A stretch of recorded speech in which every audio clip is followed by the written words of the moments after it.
You should turn into what lane? You always want to turn into the nearest left turn lane. A lot of beginners turn in the wrong lane. They could overturn and hit a car head on. They could turn wide and go to the right lane to the curb. By us going through this practice examination, this is really going to help you. And then by me leaving the questions up, I can go over some confusion you may have. Left turns are the most dangerous type of turns. And if you're going to struggle, it's going to be making left turns. You're going to struggle with your parents because you're going to be done with me as your instructor. Your parents are your parent. They don't know what to say. If a car is coming, you'll say, push the gas, and you might hit the brake.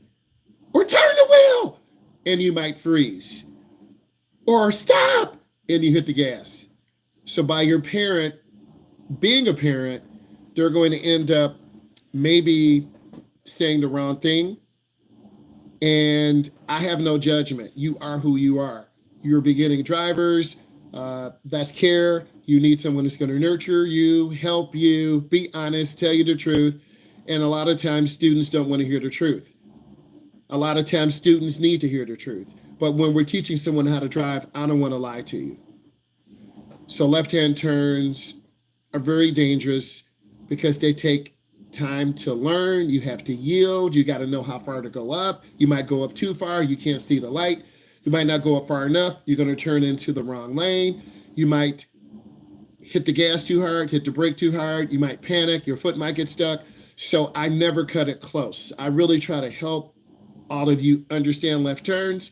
And this is why instructors should not notice the whole question. Sometimes it gets cut off. It happens. What do you do? How do you know if you're a defensive driver? Well, Gavin, you won't get hit. You're driving in a school parking lot. You cover your brake.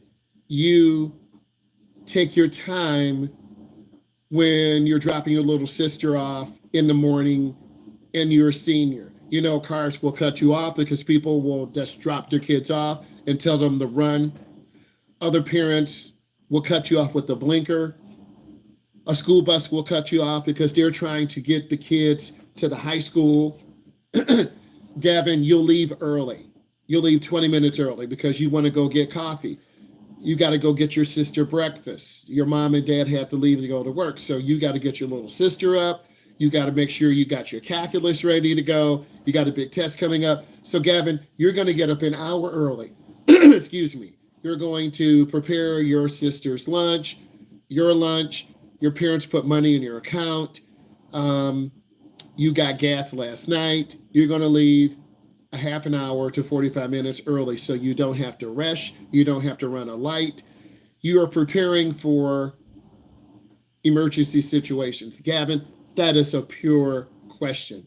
Love that. And over time, you'll get rewarded. Wow, man, that was a bad accident. I'm glad I didn't run the light. Gavin, that's you. Or you'll say, man, I got my sister right up to the door. I would never tell my sister to get out 300 feet because your sister might run out in the street. She might see her friends and get hit by a parent. Gavin, I don't know if you have a sister, but you will take your sister to the main door. And then your sister will say, Gavin was nice to me. He dropped me off at the main door and he got me something to eat. And then your parents will say, this is why we trust you. Or they can say, Gavin just made me run from the parking lot and the cars. Your parents would be like, oh, what did you do? I just dropped her off. No, Gavin, you dropped her off in the parking lot and she almost got hit. So it's really important that you understand and you will learn when to be a safe driver. Right now, you don't know.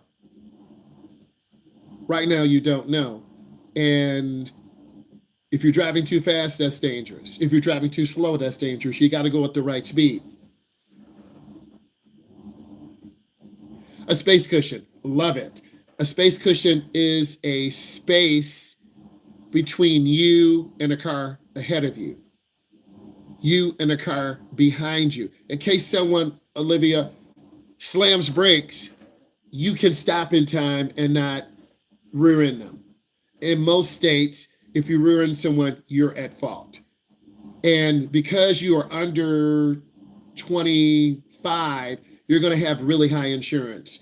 And we learned this at our training session. If you have an at-fault accident, Olivia, you're going to have that on your record at least 4 years.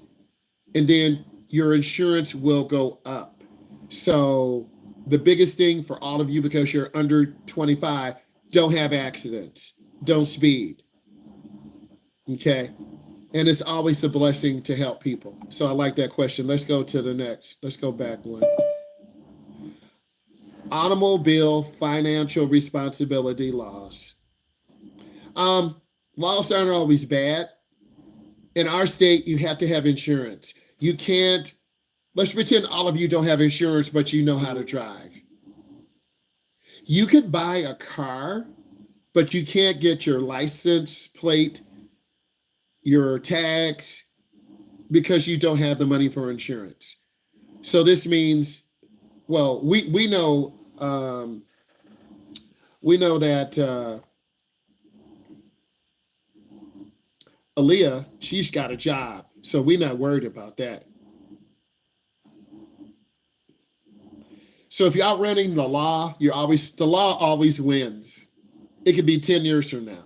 People have, look, there's no more innocent time. People have dash cams. Businesses have cameras inside, in the parking lot. There are cameras mounted all over. And in some communities, they have license plate card readers. So we give up our privacy. When you step outside, like I'm in my basement, I got my camera, I got my ring lights. I have a certain assumption of privacy, but the company's listening to this video. You're listening. Your parents could be listening. I can't assume that other people aren't listening. I'm assuming people are listening. So you don't have privacy anymore. So if you make a mistake and run, you're going to get caught. You're going to get caught. So financial responsibility is a good thing, but it sucks for you as a beginner because you don't have a job yet. You're not making it. Now, two of you got really good jobs. Okay. Sophia, she balling. She going to have her own company in a few years. Olivia, she working. I already know this. But for a lot of you, you're not stacking up that $250, $175 check, $100 check every 2 weeks. You're not. You might babysit. Oh, I made $50. Good. But you want some shoes that cost $100. You want some skinny jeans that cost $75. Mom, can you give me $25? Sure, honey. Mom, I'm going to give you the money. Can you put it on your debit card and order this for me? Sure, honey. But for those of you who work, your financial world is different. You got to build credit. One of my students asked me yesterday, I want to, buy some rental properties. You got to be 21. You got to sign a contract. You want to get a loan from the bank? You got to have credit established. But I'm only 15. Sorry, 15-year-olds can't establish credit yet until you're 18. And then if you get a $500 credit, what does this have to do with driving? Everything. You want to be grown up, but you don't want to work. You want to be grown up, but you don't want to get a credit card to establish credit over 2 or 3 years. So if Sophia establishes credit at 18, by 19, she could get a $10,000 loan. She might not get 20, she might not get 50, but she could get a 10. Well, you haven't had your credit card long enough. Dang it. But I make $50,000 a year. Some banks might risk it. How often should you check your mirrors? Every 12 to 15 seconds. A lot of beginners just look straight ahead. You want to see who's behind you, who's around you. Is someone asleep? Are they tailgating you? Are they drinking coffee? Are they trying to fix something? So you got to look around. There's so much. It is a rush. A lot of people rush. So I'm going back to Gavin. How do I know I'm a good defensive driver? You leave early in the morning. You get gas the night before. You warm up your car before you get in. So you don't have to scrape your windows and speed down the neighborhood and you can barely see. You drop off your sister early. You walk her to the door because you're big brother. You get back into the car. You don't speed down the aisleway. You go the long way because, teachers are coming in, coaches are coming in, parents are coming in hot. They're coming in fast. And you're like, I'm going to go get a coffee. And then I'm going to park in a nice spot and go into the school and lift weights for about 20 minutes. That's right. So financial responsibility is big. You got to be able to pay for damages. Hold on, let me go the other way. Drivers who anticipate hazards can better respond to emergencies than those do not. So what is a hazard? You're driving in your neighborhood, the school bus is there. Kids are running out. They won't look. They just want to get on the bus to show their friend, I made a dinosaur. We made a pyramid. Okay? I made a happy face because little kids don't think about this. I don't let people in who are late. I'm just letting you know. This class is important, so I'm not worried about it. So you got to anticipate cars speeding, people running lights, people not using blinkers, people tailgating you who are late. Maybe your best friend is late to school and you just dropped off your sister. You got your coffee, you're going to make a left turn and your friend speeds in behind you. And then a person walks out in front of you, you have to stop and your friend rear ends you. So I'm giving you a situation. You could be doing everything right, Olivia, and you still could get hit. George, you could be doing everything right and you still could get hit. And the sad thing, if you get hit, and even if it's not your fault, your insurance still will go up. And if you have too many accidents, you're going to be dropped from the insurance. How to better accustom yourself to a new car? Driving in the neighborhood, look at some YouTube videos, wear some thin sole shoes. Gavin, you coming with those good questions, my boy. Woo! Drive with comfortable shoes on. Don't drive when you're tired. Drive it through the neighborhood. Early afternoon. Get comfortable with the brakes. Does the car stop fast? Does the car stop hard? Does the car not stop at all? How's the acceleration? Is it slow? Does it pick up fast? Does it jerk? Are you up high enough with the steering wheel to see? Is your seat too low? Most young guys and ladies, you have the seat tilted back. They're like, I'm going to be big pimping. I'm going to tip my seat back, but you really can't see. Okay? And I'm taller than mostly all of you. So you guys got to be comfortable, not be scared to get into the car. All cars drive differently. And get your seat right, get your mirrors adjusted right, and just drive through the neighborhood. Make those right turns, make those left turns, pull in people's driveways, reverse out, parallel park, back in your driveway backwards. Pull in forwards, reverse out. And once you feel comfortable, then start getting on the main thoroughfare. Love the questions. How come Gavin is only asking good questions? Can a brother get some more questions? How to maintain an adequate space cushion is one of ways to minimize risk. I'm just looking at everything. How do you do a 3-point drive? Let's pretend you're pulling in your driveway and you have to go back the opposite way. Your driveway's on the left. You pull up to your driveway, you pull in to the left. You turn your wheels back to the right.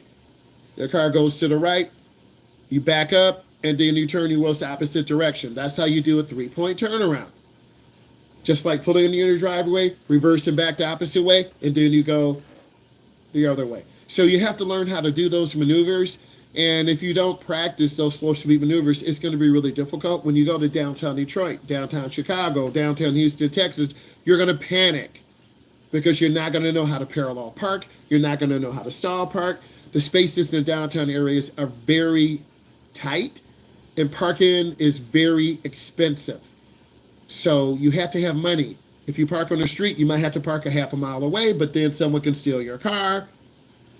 Mom, Dad, I only got $100. Parking is $50. Let's say it's $40. Okay? Let's, who's your favorite rapper? Put it in.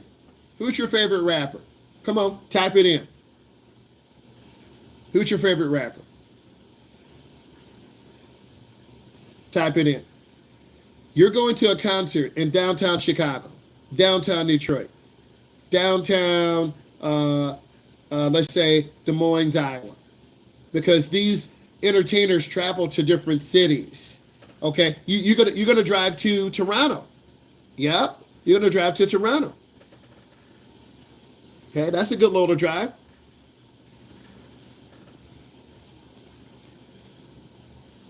Tyler to Kevin Gates. Ooh, real. Ooh, like this. Travis Scott. Love it. Love it. Love it. Okay. We would pay Drake. Hey, don't like rap? Too bad. Sorry, Olivia. Eminem. We all love Eminem. Young boy. Ooh. So you'll travel to a concert because you don't know when their last concert is. Okay. Mom, Dad, there's a concert. I got $200 saved up. Can we go to Chicago? Okay, you drive.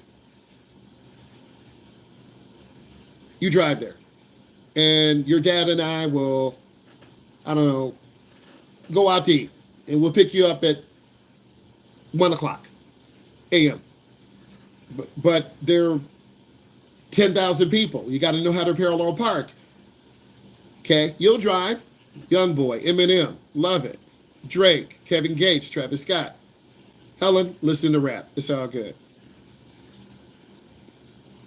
I love people who establish the law. So you got to know how to park. And if you park wrong, your car will get towed. If you're too far away from the curb, if you don't pay your meter, you'll get a ticket. And if you park in a handicapped or near a fire hydrant, they're going to pull your car and tow it. And that sucks. All driving situations involve some risk. This is true. I'm going back up to your questions. How do you know what is enough space behind you? You want to be able to see the rear tires on the ground. You want to keep space. Because if someone stops hard, you should be able to slow down easy and see the rear of their tires. A lot of people tailgate, so you got to keep that space cushion. Our cars don't have adaptive cruise control. Okay? So more of the smart cars do. They have sensors. They'll measure the distance between you and the other car, and you might get a little beep. You might get a little chime. Some cars will actually slow down.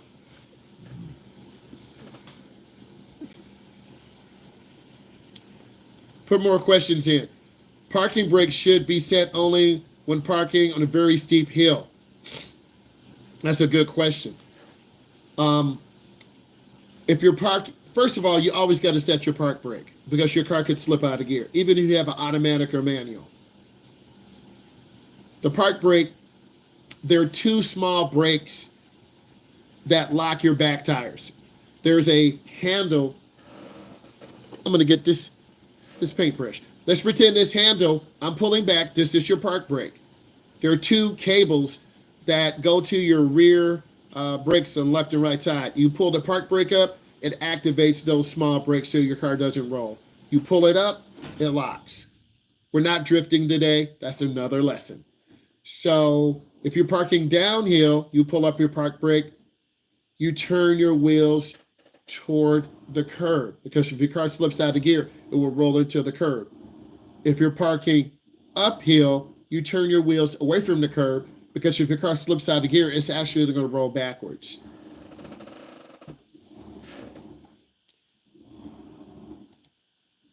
Before entering a vehicle, it is important to check the position of the front wheels. I would say yes, because if you don't know the positions of the wheels and you hit the gas, the car could swerve out into traffic to the left. I have beginning drivers do that because they don't know what angle the wheels are. So I've learned when I come to greet you, I set the car up in a neutral position. You're getting so much value. The wheels aren't turned left, the wheels aren't turned right. In fact, when Gavin was parallel parking today, I showed him the trick. I can't tell you over here, it's a trick, but you got to know how many turns to the right, how many turns back neutral, and how many turns back to the left. If you don't know this, you're always going to be turning the wheel, and it's called dry steering. That is really bad for your tires, the suspension.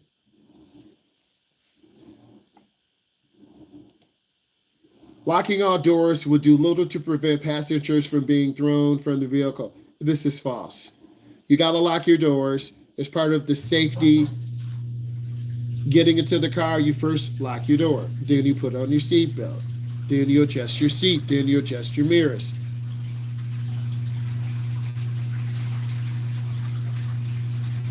Thank you, Autumn. I appreciate that. When properly adjusted, the rear and side mirrors of an automobile will eliminate all blind spots.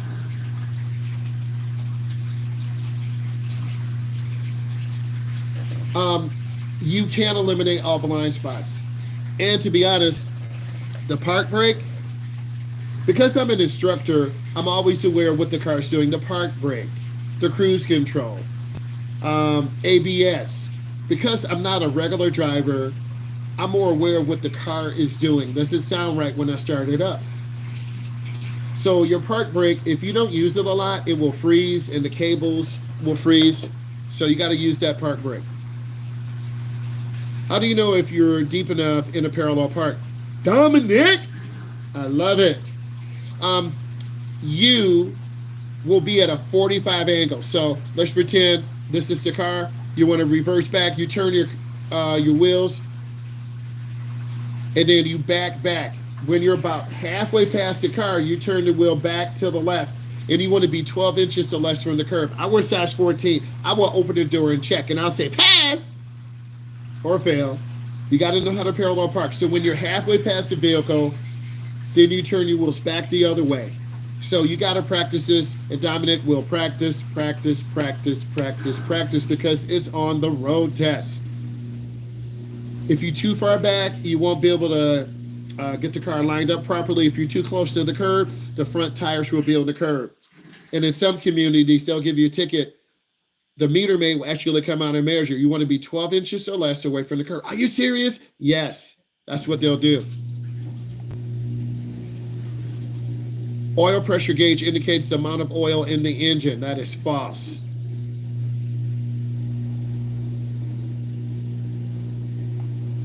Let's get a few more questions in here. Come on.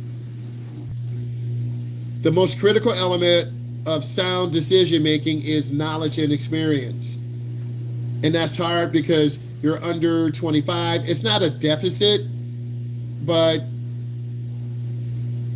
you won't be able to get a home yet because you got to be over 21. You won't be able to get established credit yet because you have to be 18. The state and the government makes these rules for a reason. You won't be able to vote until you're 18. So you can't rent a car. I think you have to be 24. It varies. Okay. So once you guys are 16, 17, your parents might, okay, it's your birthday. We'll get you a hotel. Have all your friends over. Mom, can I get it? No, you got to be over 21 or 24. How do you know if your oil pressure is low? You'll see, hold on.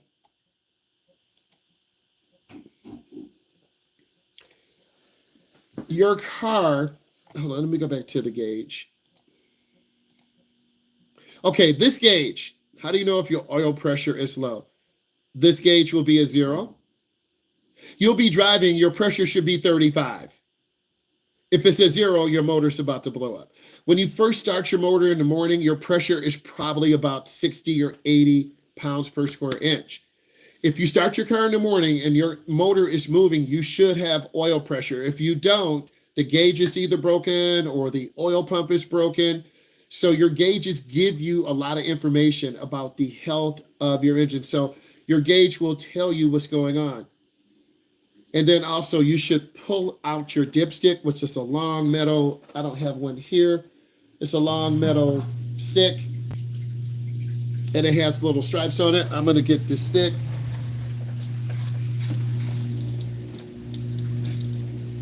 Let's pretend this is your oil dipstick. You have to pull it's not. Let's pretend this is your oil dipstick. You're going to have marks here at the bottom. This is going to tell you the oil level. And if your car is below a certain level, you have low oil. So you want to make sure it's at level, not too high, not too low. So you pull the dipstick out and then you look at the oil levels. Great question. Dipsticks aren't like this.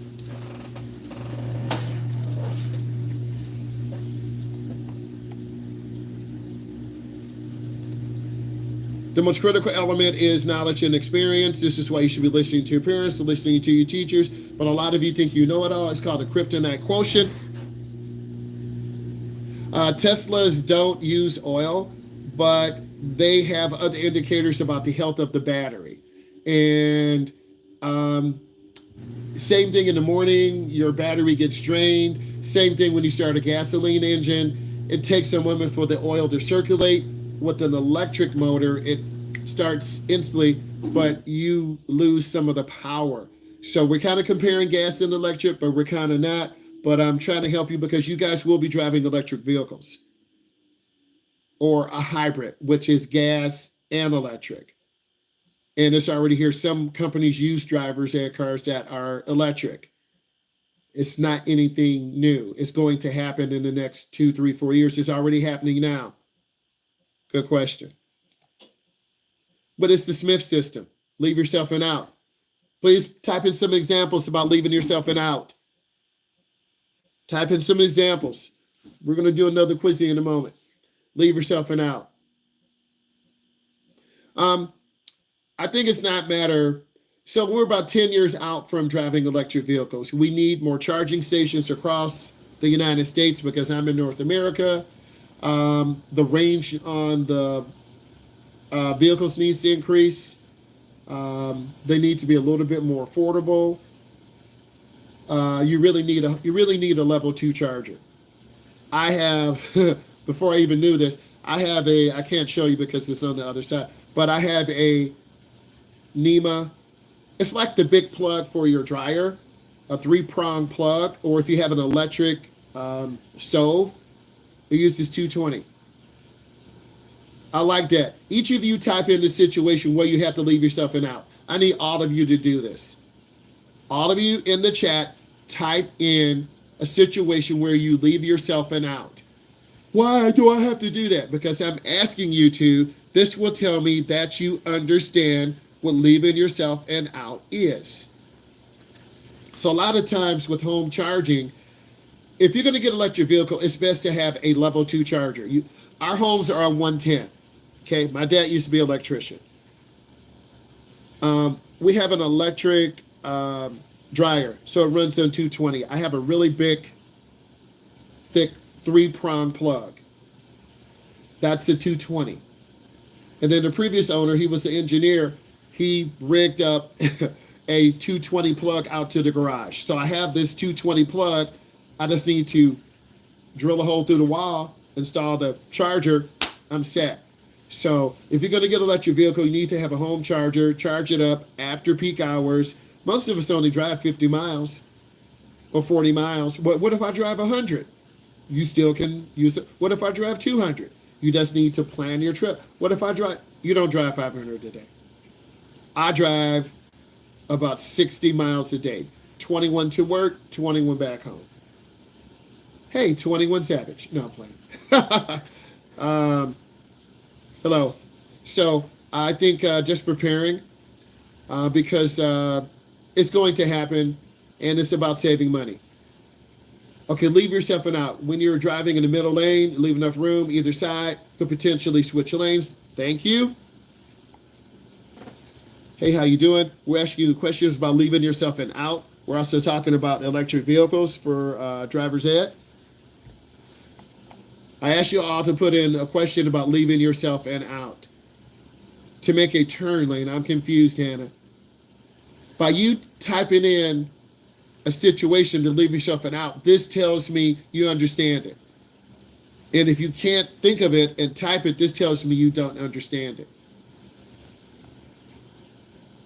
Olivia said there is an accident ahead of you and it's getting really messy and you have to be somewhere on a slick street. So you could get into a crash. Okay, so this tells me Olivia is thinking about defensive driving. She's leaving herself room. She's taking her time. She's checking her mirror. She's like, man, I might have to do a U-turn. And it's not illegal. Okay, because you don't want to get closer to the intersection because it's messy. There's an accident. So you might have to do a U-turn once there's a big gap in traffic. So this tells me Olivia understands. Watch out for tight spaces and make sure you have room. Thank you, Autumn. This tells me you understand. Hey, Tony, we're talking about leaving an out for driving. We're talking about electric vehicles. Chime in, please. Having an uninterruptible power supply to your computer.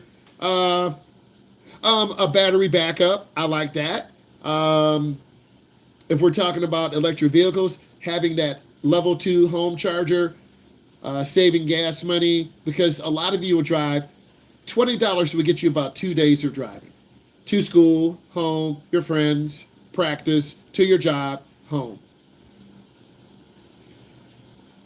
Driving to school, picking up your friend, going to work, seeing another friend, going home. So about the second or third day, you're going to need some gas. Okay? And we did have a student out here who drove a Tesla. She drove her dad's. I didn't know what year it was. So, and they're becoming more and more common. They're becoming more and more affordable. Not just Teslas, but other electric vehicles too.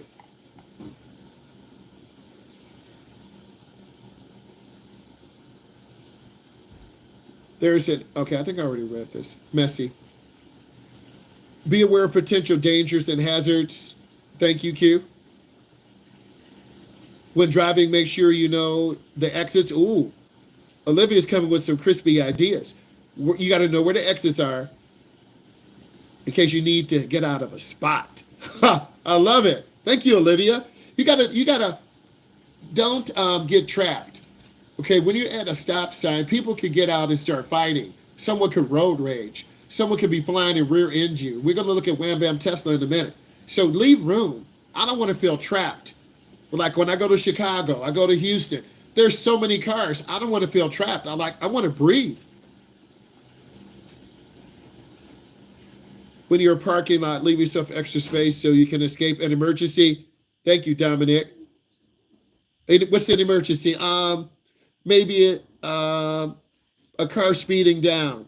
Maybe a parent got a phone call that her son or daughter's in a fight and they're coming in to handle it. It's about to be ugly. Maybe a senior is showing off with his friends. He's got his dad's Hellcat, Trackhawk, going real fast down the parking lot, and they're about to crash. They're going too fast. A defensive driver will. All of you type in what a defensive driver will do.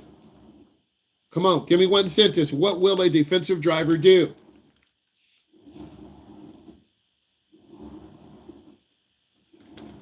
I got you guys. I'm gonna get you a Wham Bam Tesla in a minute. Finish this. What will a defensive driver do? That's what I want to hear. If you want to be different than my other classes and be ready to drive, what will a defensive driver do? What will a defensive driver do? We're talking real life situations here.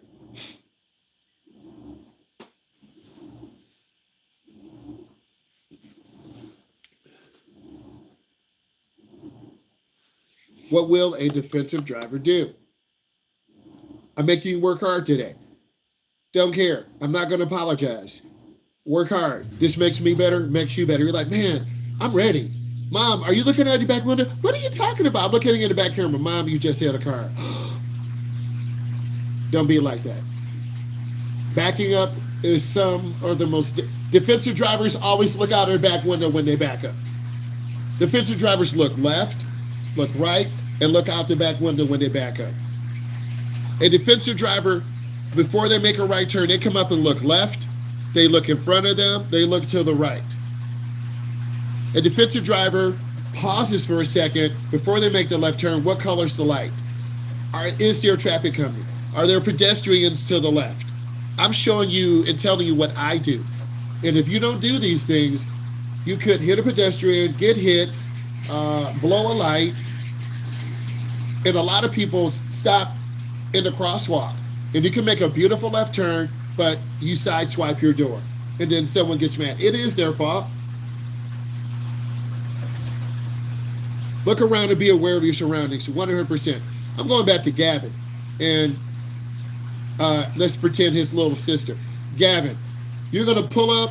Your sister is in elementary. You're going to pull up to the main doors. Gavin, you're going to put on your four-way flashers. You're going to tell your sister, wait, because she's going to run out. You're going to say, wait. And you're going to walk around. You're going to unbuckle her.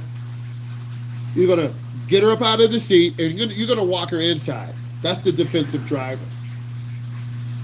I don't do all that. I just tell my sister to go. Your sister's about to get hit and ran over, and that's going to be on your head. Because kids are little. Kids are lower than the hood line. Think about this. Some kids are really short. Some of you are short. Put in how tall you are. All of you put in how tall. Don't lie on your height, bro. Okay, I'm putting in how tall I am too.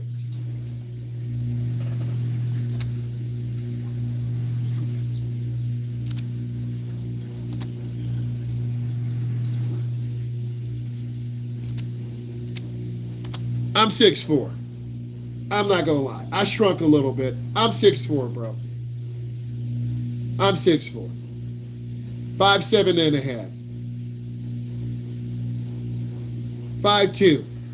That means you're gonna have to adjust your seat. How tall are you? 5'11". Gavin trying to dunk. I'm 5'4".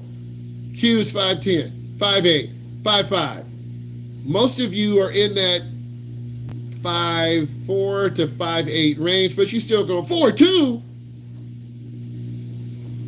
Hannah, you really 4'2"? Girl, I'm gonna have you dunk on people. We not mad. So if you're really tall, you're gonna have to have that seat dropped on the ground. If you're a little shorter, you're gonna to have cushions. And I've had students who can't reach the pedal. So we give them pillows so they can sit up. Hannah, be who you are, girl. Have the biggest personality in the world. That's right.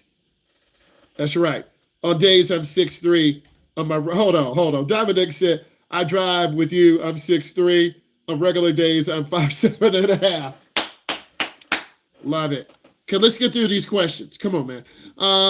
You see a yellow diamond shape sign ahead. Your first response should be, yellow is warning.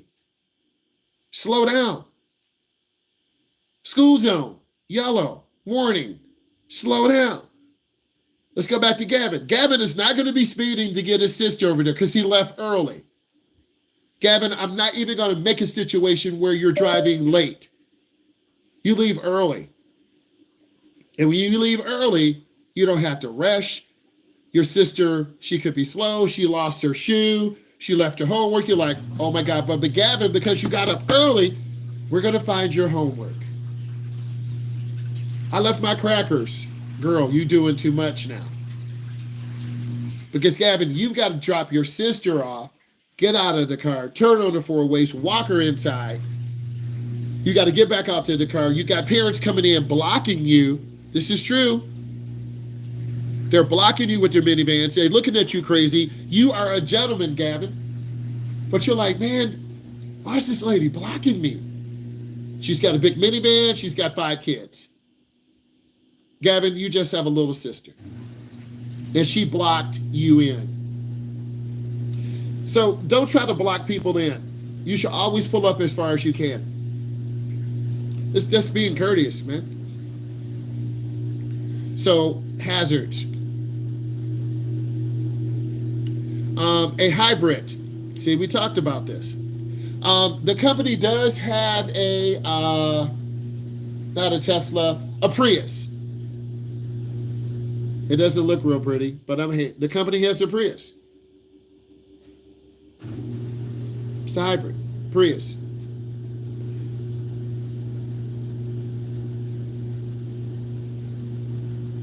Lane centering is important. A lot of beginners hug the right side of the road. I need you to type in, are you right-handed or left-handed? Type it in. Are you right-handed or left-handed? I'm going to type it in too. And we're going to see some percentages.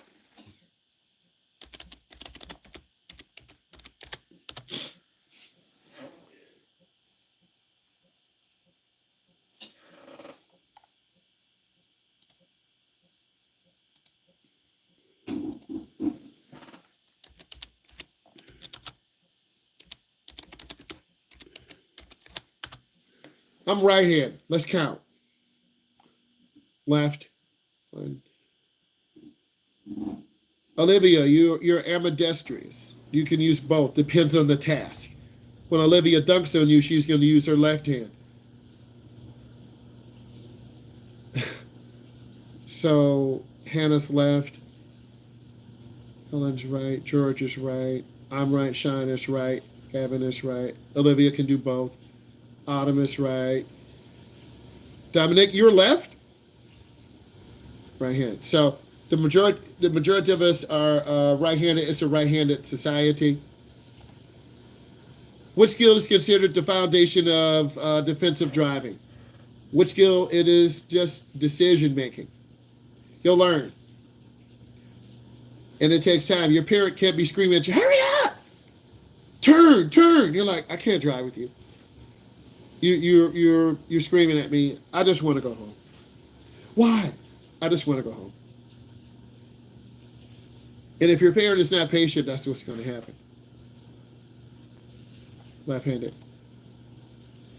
An automatic transmission car stalls while driving. What must be done before attempting to start? Shift to neutral.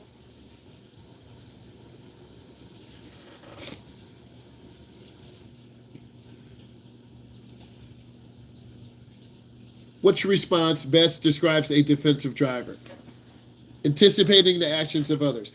When Gavin drops off his sister, a car's going to come in and cut him off. This is why Gavin has to have his four-way lights on. Have on the dome light, because you got to think of your little sister. She's just going to run like, no, you're not running out. These people are crazy. Because your little sister doesn't know. Which of these will not immediately improve fuel economy? Placing your car in neutral while idling. This is why a lot of your cars have auto shut off now.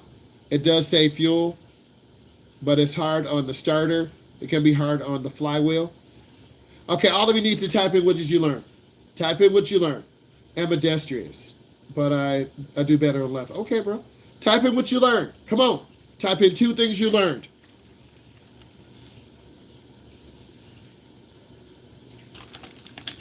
Type in 2 things you learned. Everybody. I'm putting it in too. Type in 2 things you learned.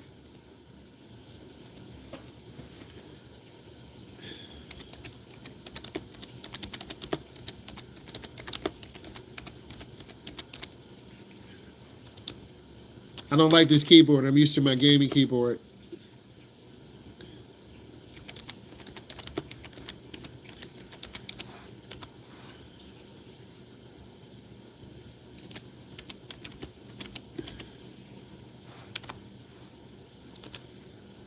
So what I put in, have good speed control, go with the flow of the traffic, and then aim high. So I often ask my students, hey, what color's the light? Why is he asking? Because I want you to look ahead. And if you can tell me, I'm starting to teach you to look ahead. In the first 10 or 15 minutes, you're very nervous, you're gripping the wheel, and I just try to stay relaxed and support you. Leave yourself an out in case there's a danger. Make sure you know your out is legal. Ooh. Right? I like that.